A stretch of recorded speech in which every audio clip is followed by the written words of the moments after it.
the Lord. He is worthy. He is trustworthy, worthy of our trust and adoration and thanksgiving. Hallelujah. Thank you, Jesus. Magandang umaga po. As usual, ginigreet ko kayo. Blessed good morning sa mga kapatid sa Panginoon, sa Mighty Warriors Christian Fellowship.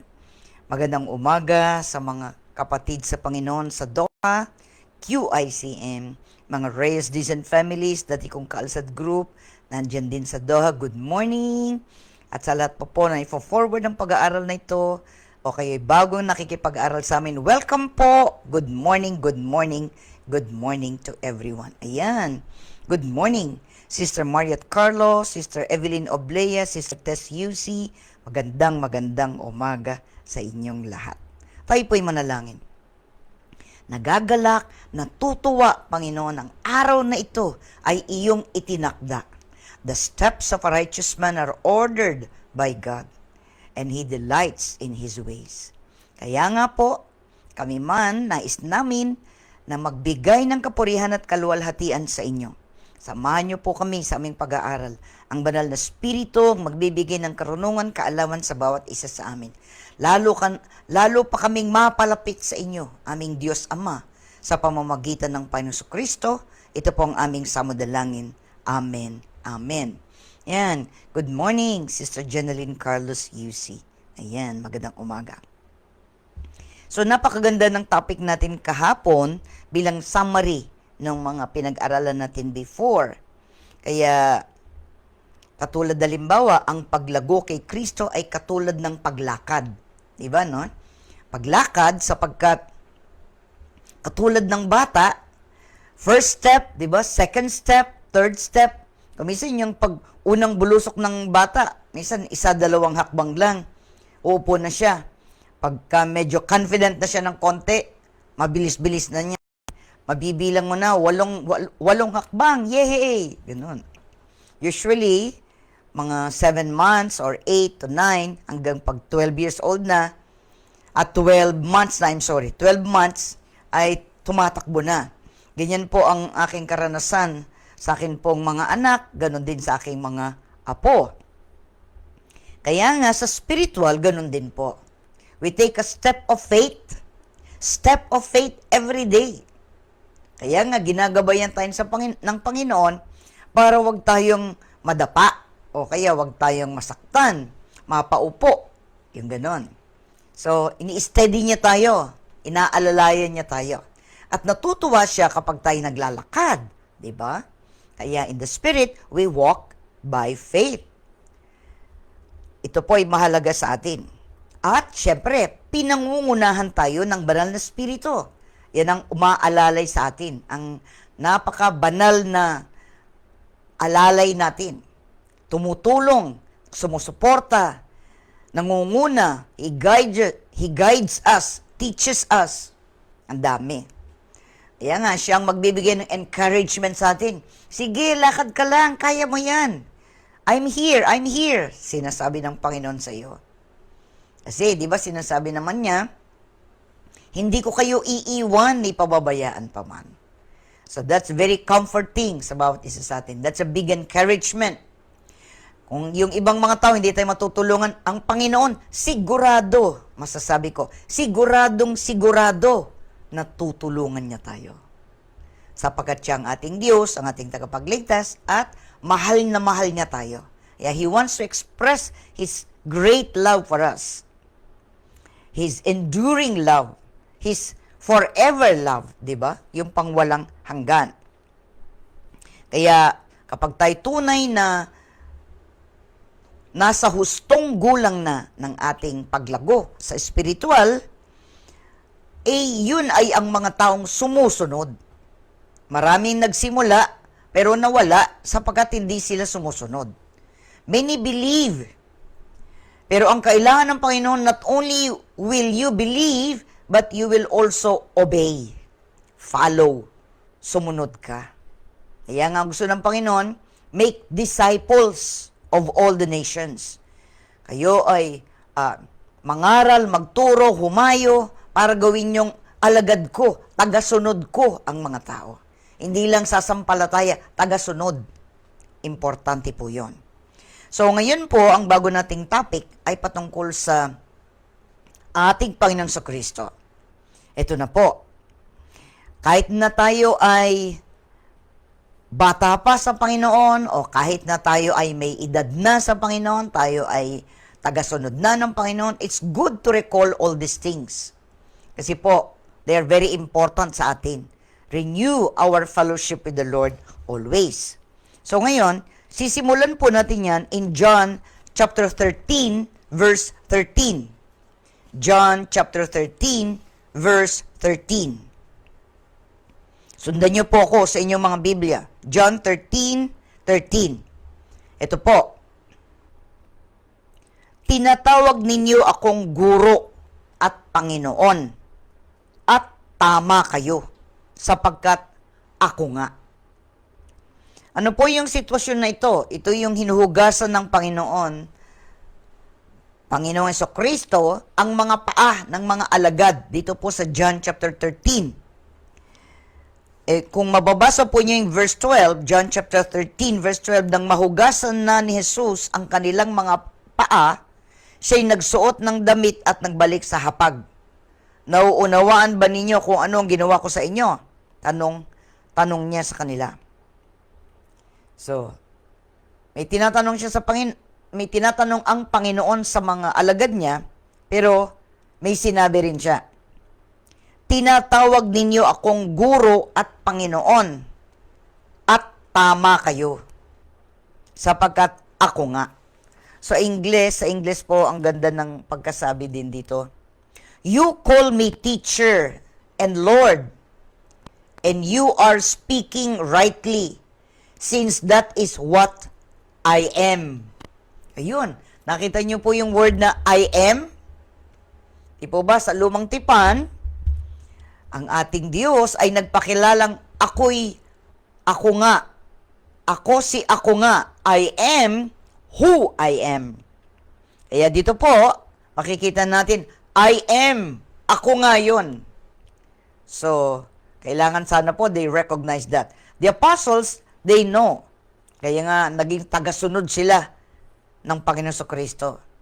But many started following the Lord. Napakarami. Pero ilan lang ang pinili, ano? Ilan lang ang tinuruan niya, tinutukan niya for more than 3 years. It will be enough na maturuan niya sila. Day and night, kasama nila ang Panginoon. Kung saan ang Panginoon, nandun sila. Kung saan sila, nandun ang Panginoon. So, talagang on-the-job training, ika nga.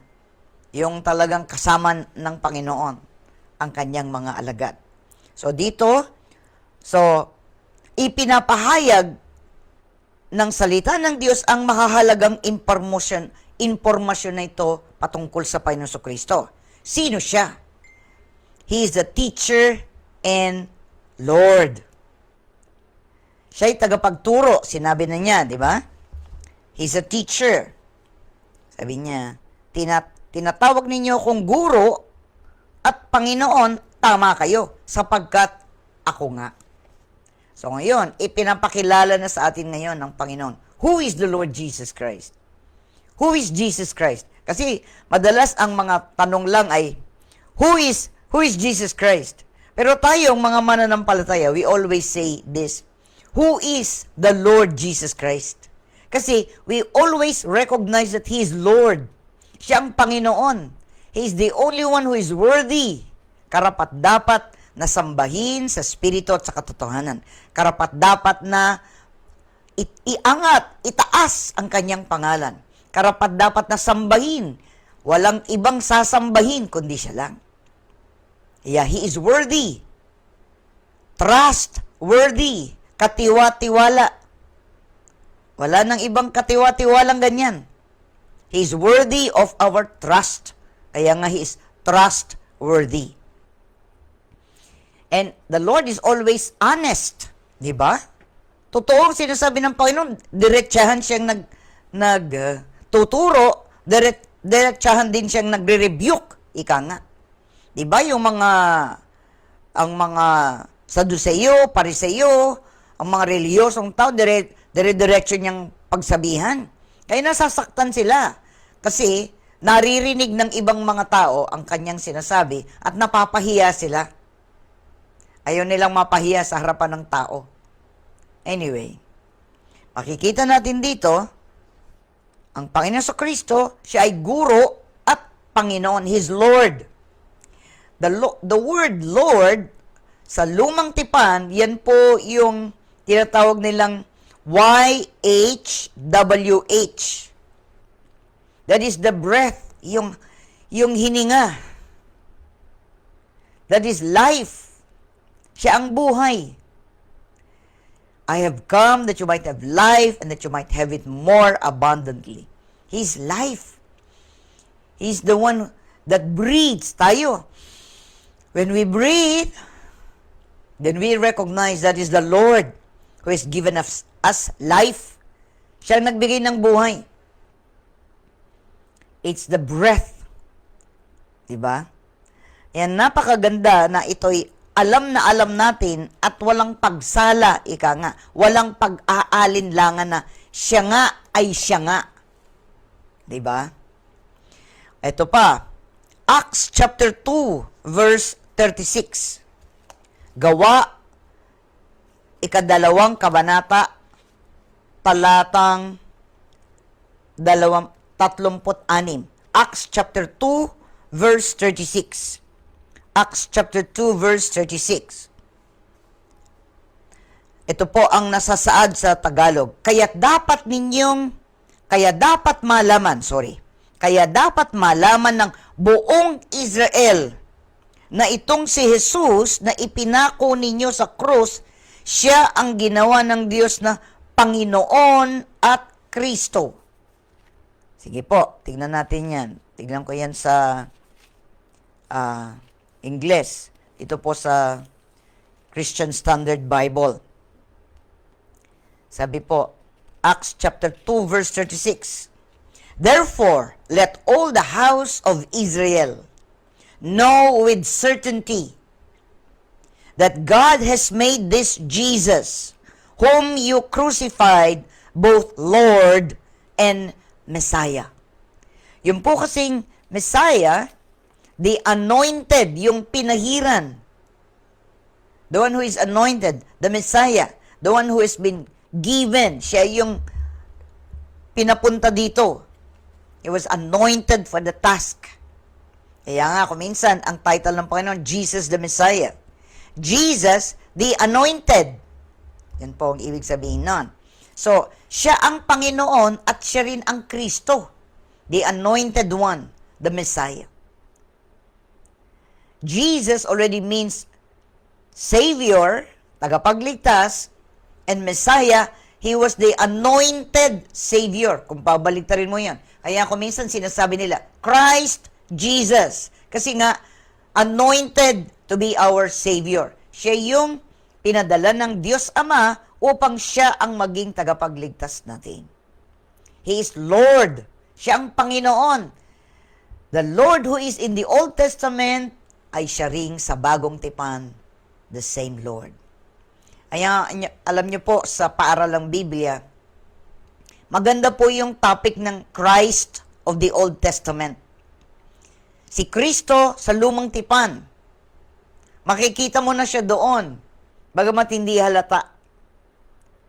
Pero syempre, yung totoo na pagkatao niya ay sa Bagong Tipan. But He has always been there, in the Old as well as in the New. Noon, He was the Word, yung salita. Let there be light, yung salita, the Word that came out. Pero sa Bagong Tipan, the Word became flesh. Ang Diyos ay nagkatawang tao. Ang salita ay nagkatawang tao. You can read that in the book of John chapter 1. Kaya dito, in Acts chapter 2 verse 36, He is both Lord. Yun po, ginawa ng Diyos.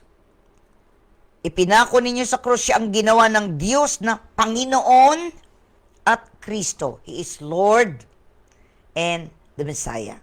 Yun po yung pagka-translate doon. certainty, sabi niya, know with certainty that God has made this Jesus, whom you crucified, both Lord and Messiah. Panginoon. It's the same Lord. The I am of the Old Testament is the same I am of the New Testament. Before, hindi nakikita ng mata, pero in the New Testament, nakita kasi nagkatawang tao. Gusto ko pong ito ay malinaw na malinaw sa atin. Walang pagdududa. At syempre, dahil tayo nagtuturo online, maaaring magkaroon ng mga taong makikinig sa atin for the first time. Kaya nga, we always emphasize, it is good for the new and for the mature to remind us of who Jesus is. Who is Jesus? Diba? Kung tatanungin ka. So, may masasagot ka. Nandyan, nakalagay naman sa Biblia. Ito pa, in Revelation chapter 19, verse 16, ito na po yung sa kahulihan ng Biblia, pahayag, 19 na kabanata, talatang 16. Ganito po ang ating mababasa. Revelation chapter 19, verse 16. Sa kanyang kasuotan at sa kanyang hita ay nakasulat ang pangalang Hari ng mga hari at Panginoon ng mga Panginoon. Nakasulat yun. In Revelation chapter 19, hindi pa yun nawi-witness ng tao. It will still come in the future. Yan po yung tinatawag nilang second coming. Pangalawang pagbabalik ng Panginoon. Kaya, hindi na siya yung ipinanganak sa sabsaban. When He comes, He will be who He really was before He became flesh. Bago siya nagkatawang tao. Kaya, nandoon sa pahayag 19 verse 16, sa kanyang kasuotan at sa kanyang hita ay nakasulat ang pangalang Hari ng mga hari at Panginoon ng mga Panginoon. He's called the King of Kings and Lord of Lords. Di po ba marami namang hari dito sa lupa di ba? They're called kings and queens. Marami ding Lord. Marami. Pero bukod tangi, nakalagay doon, siya ang pinakamataas. Siyang hari ng lahat ng mga hari. Siya rin ang Panginoon sa lahat ng mga Panginoon. He is above all. Ganyan po ang kung sino ang Panginoon sa Kristo. Kaya nga, diba sinasabi po sa atin doon sa Book of Philippians, every knee shall bow, every tongue confess that Jesus Christ is Lord to the glory of God the Father. Darating ang panahon na yun. Ngayon, ang mga tao, minsan di nila pinapansin yan. O kung kilala man nila ang Panginoon sa Kristo, sabi nila, kilala ko ang Panginoon sa Kristo. I know Him. Pero kilala ka ba niya? Kung hindi mo siya Panginoon at tagapagligtas at manunubos ng buhay mo, ikaw lang ang nagsasabing kilala mo siya, pero ikaw hindi ka recognized, hindi ka legally adopted sa kaharian ng Diyos. Kasi para ikay makapasok sa kaharian ng Diyos, there has to be a birth, di ba? Sa isang pamilya, ikaw ay anak ng mga nanay at tatay mo. Ngayon, meron din naman yung adopted, di ba? Hindi man galing sa sinapupunan ng ina pero pwedeng ampunin. So, iisa lamang ang Diyos. At ang kanyang bugtong na anak ay ang Panginoon sa Kristo. Kaya nga, pinaliwanag ko na yon about the virgin birth. Di po ba? Ngayon, sabi doon na, Panginoon ng mga Panginoon, Hari ng mga hari. So, para makapasok ka doon, you need a second birth. Pangalawang kapanganakan. This time, it will be spiritual. Yung unang kapanganakan is physical with your mother and your father. But there has to be kailangan magkaroon ng pangalawang kapanganakan para ikaw ay maging bahagi ng kaharian ng Diyos. There is a kingdom. There is a king. Kaya nga, he is called King of Kings. Hari ng mga hari at Panginoon ng mga Panginoon. There is a realm, ika nga. It's a real one. Ngayon, di pa natin nakikita, but He's already here. Di ba ang sabi ng Panginoon sa Kristo nung dumating siya? The kingdom of God is at hand. Dala ko ang kaharian. Galing sa langit, bumaba ako dito para sa ganun, maghari ako sa inyong mga buhay. At kapag ako ang hari ng inyong buhay, makasusunod kayo sa kalooban ng Diyos. Ay, sorry po. Baka ako ay nangangaral na. Hallelujah. Minsan po kasi yung pangangaral at pagtuturo ay napakanipis lang ng separate, ika nga. Sabi nga po, most pastors are teachers, but not all teachers are pastors. Meron po talagang panawagan ng pagtuturo. Marami po yung mga ganun. Pati pagtuturo sa eskwelahan, pagtuturo ng Biblia, meron. Pero yung pastor, karamihan, they also know, hindi lang sila nangangaral, they also teach.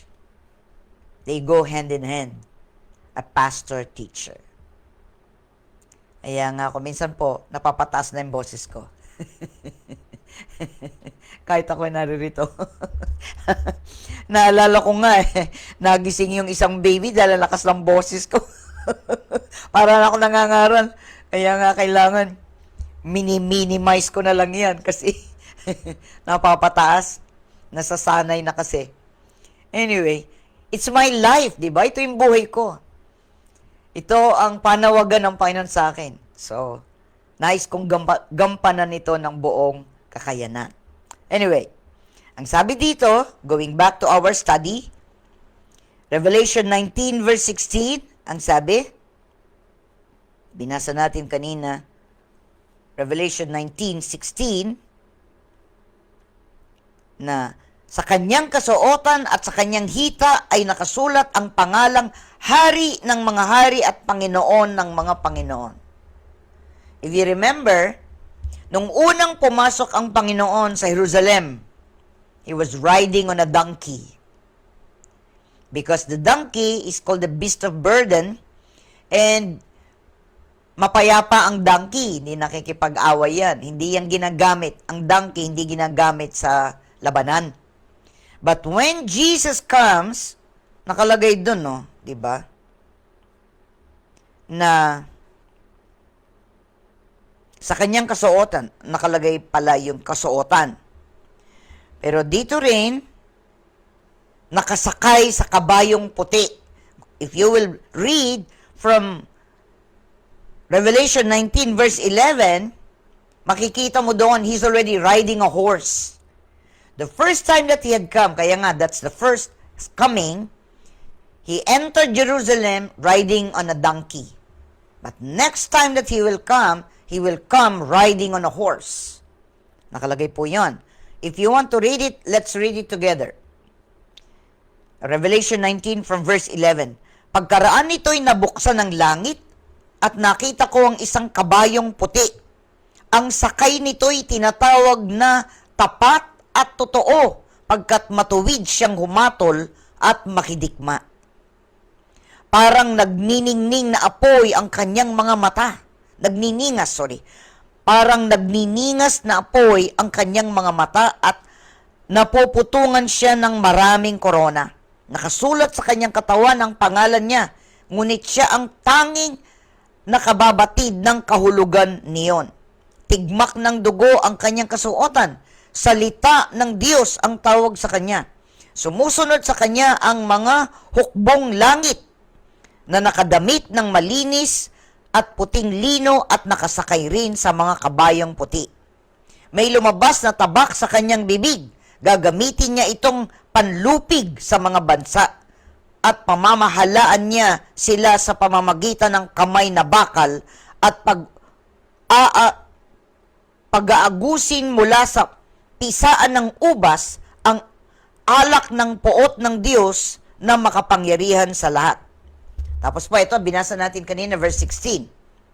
Sa kanyang kasuotan at sa kanyang hita ay nakasulat ang pangalang Hari ng mga Hari at Panginoon ng mga Panginoon.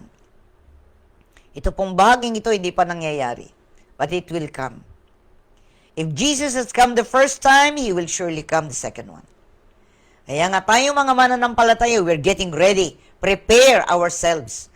Kailan tayo nabubuhay, sang-ayon sa kalooban ng Diyos, namumuhay ng matuwid at banal sa kanyang harapan, hindi tayo nagko-compromise, hindi tayo sala sa init, sala sa lamig. We are straight, diretso lang. Hindi tayo nasa left, nasa right, straight forward. Yun ang gusto ng Panginoon. Kaya nga, sinasabi na niya sa atin, nagpapakilala siya ng mabuti sa atin.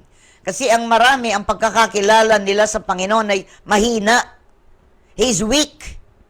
Pero alam niyo po, that word na sinasabi nila mahina siya, meekness. Yun po yung word na meekness. Ang ibig pong sabihin ng meek, power but under control. May kapangyarihan pero kontrolado. Hindi niya ibinubuhos, hindi niya pinapakita. He was very meek. Kaya nga sabi ni Lord, blessed are the meek. Mapalad yung mga taong may kapangyarihan man because of the power of the Holy Spirit. They live in the power of the Holy Spirit. They walk by faith but under control. Hindi sila nagyayabang. Hindi rin sila nagpapakita. It is under control. It is hidden. Pero one day, the Lord Jesus will not hide anymore. Ibig sabihin nun, tahasan naman niyang sinabi nung siya nabubuhay sa lupa kung sino siya. But they don't believe Him. Kasi nga, alam nila, may magulang siya, si Maria at si Jose, may mga kapatid. Sabi niya, paano yung tagapagligtas yan? So they were looking at Him only on the point of view of humanity. Pero, hindi nila alam, siya ang Panginoon ng mga Panginoon. So, kaya nga yung pong sinasabi dun sa Philippians, He emptied Himself. Empty. Inalis niya lahat yun. And lived as a man, just like you and me. Kaya nga, kilalanin natin siyang mabuti. Sapagkat hindi rin nagbibiro ang Panginoon sa kanyang mga sinasabi. He is the truth. Totoo siya. Lahat ng sinasabi niya. Ang tao, hindi lang kailangan maging totoo, katulad ng Panginoon, kundi honest pa rin. Ibig sabihin, kay may nakakakita o wala, ganun ka pa rin. You live honestly. Hindi ka nagtatago. Hindi ka nagkukunwari. It's the real you. Ganyan ang Panginoon sa Kristo. He's the truth, and He's also honest with Himself. Alam naman niya kung sino siya. Pero hindi nagyayabang ang Panginoon. Kaya nga, di ba, yung una sabi niya, tinatawag ninyo kung ganun, ako nga yun, sabi niya. I am. Ako yun. Pero lagi ang title ng Panginoon, makikita nyo sa pagbabasa natin, He always calls Himself the Son of Man, anak ng tao. He was in that position of humility. Kaya nga, let's get to know Him. Tayo po'y yumuko at manalangin. Panginoon, marami pong salamat. This is an introduction sa amin pong pag-aaral sa patungkol sa inyo. Napakabuti nyo, Panginoon. Ipinapakilala nyo talaga ng mabuti ang inyong sarili sa amin. Walang gray area sa iyo. It's always bright and beautiful. Laging maliwanag, clear. Hindi ka nagmamaang-maangan din. Hindi ka nagkukunwari. You are truth. Totoo ka in all things that you have said and in all things that you have promised. Pag sinabi mo, never will I leave you, never will I forsake you, you're telling the truth. Yun ang totoo. Kaya nga, kahit di ka namin nakikita sa aming mga mata, we believe. Therefore, we speak with faith in our hearts that the Lord, Jesus, is the Lord of our lives. Savior, Redeemer, Intercessor, High Priest, Advocate, lahat na. Inokupahan mo na, Panginoon. You are Lord. You are the I am who I am of the Old Testament and still the I am of the New Testament. Tulungan niyo po kami, Panginoon, with reverence, praising and glorifying you. May banal na pagkatakot that we do not want to offend you, but rather we want to follow you. We want that you be blessed by our lives, that we become the light, just as you said, you're the light of the world, and we are the small lights, all combined together, is Jesus Christ. Sa buhay naming lahat, pag kami nagliliwanag lahat, it reflects who you are, the light of the world. Yan ang unang-unang sinabi ng Ama. Let there be light, and there was light. Sapagkat kahit kailan pa man, hindi ka namuhay sa kadiliman. You've always been the light. Maliwanag, exposed, clear, so that everyone can see, everyone can hear kung ano po sinasabi niyo. We thank you, Lord, for who you are. And with reverence, we praise you, we bless you today, and giving you glory and honor to the glory of God the Father, in Jesus' name, and by the power of the Holy Spirit. Amen and amen. Get to know the Lord Jesus Christ. Be in love with the Lord Jesus Christ. He is the only way, the only truth, and the only life. Give him a chance. Let him show that he is who he said he is. Make him the Lord of your life. Follow him all the days of your life. Not only a Savior, but Lord of your life. Redeemer, the one who purchased us, who redeemed us by his blood. Receive his miracles. Receive a changed life in Christ Jesus. Receive all the blessings that he gives to all those who believe and follow and obey him all the days of your life. He's a God of miracles. He's a God of the possible. Impossible becomes possible with Jesus Christ alone. God bless po. And I'll see you next week for our next topic. So, salamat. Nandyan kayo. Sister Tess Yusi, Sister Rowena Pineda Rivera, Sister Rosalinda Domingo. Ayan. Salamat. Andyan kayo. Let me be able to greet you. Ayan. Salamat. Sister Evelyn Oblea, Sister Jenaline Carlos Yusi. Ayan. Salamat. Sister Novi Zaratan, Sister Mariat Carlos. Ayan. Sister Evelyn Oblea. Ayan. Salamat. You're all there. Sister Elena Capulong Francisco, Sister Maricel Gamulo Tolentino, Brother Nan Carion. Ayan, salamat po sa inyong lahat na nandyan. God bless everyone. Tell the good news to others. Jesus is the answer. God bless po. I'll see you next Tuesday. Ang ating pong pag-aaral is Tuesday to Thursday. God bless everyone. Smile! Jesus loves you very, very much. Enjoy life with Jesus.